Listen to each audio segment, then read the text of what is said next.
they got a front row seat. So now I'm trying to figure out, how do I undo some of the damage that I know I've already done?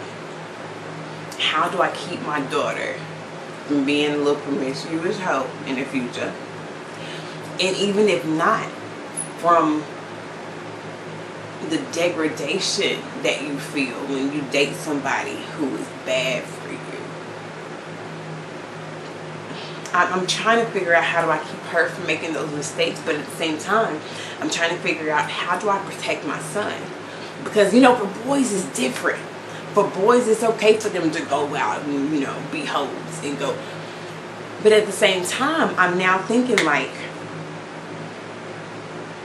that's not okay.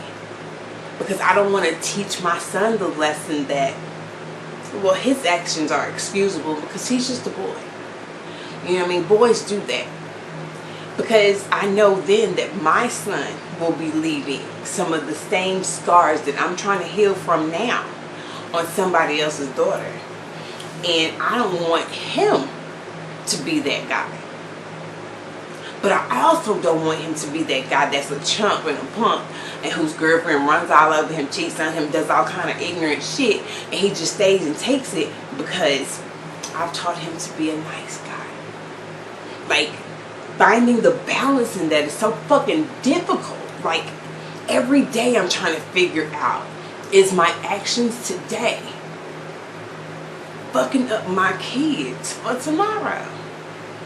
And there's no way to know unless you got a crystal ball where you can see the future. And I tried, you know, but I couldn't see it. I might can see a few problems and issues that come out if I go to the tarot, you know. But I can't see the future. So now I have to think about everything that I do. Because I have to know if the things that I'm saying, the things that come out of my mouth and my actions, I want to know that those things are not going to scar my children. Now I want to leave them with memories of me, but not memories that they go to in solitude and cry about. Because that's what I do. At 35, I come in my room, I cut off all the lights, and y'all, I bawl. And I try to do it quietly because, you know, you don't want to upset your children. Because when your children hear you crying, they cry. They don't know why, but my mom's crying, so it must be bad. So now I'm crying. So, you know, you come in your room and you try to get this stuff out quietly. It's a lot, y'all. I'm doing my work.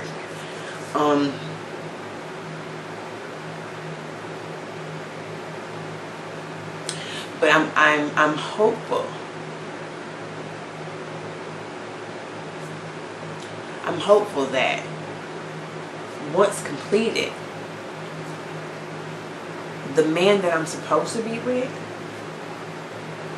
the man who was made for me, he will then be free to come and find me once I've gotten all of this bullshit out of the way.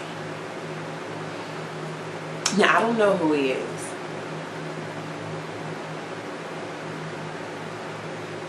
But I have to make sure that I'm ready.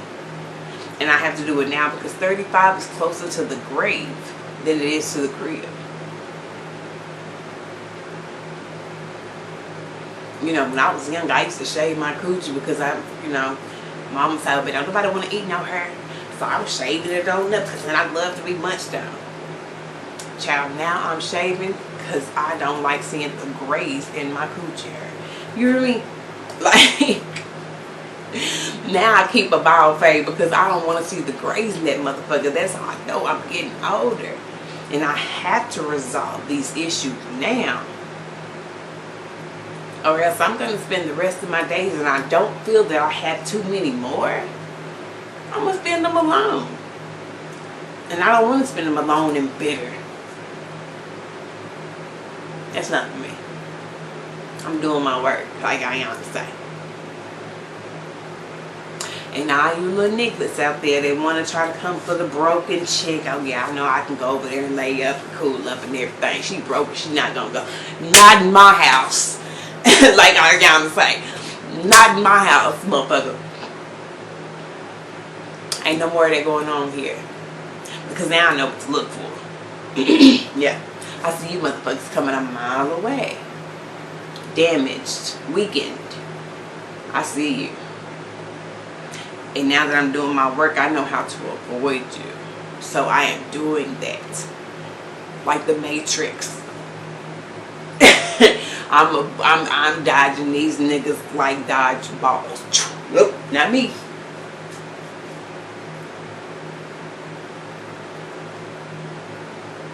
I'll be back later on this week, y'all, with another episode of JoAnna's POV.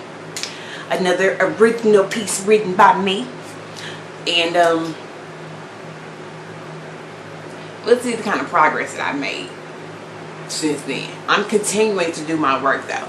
I have my journal that I write in every day.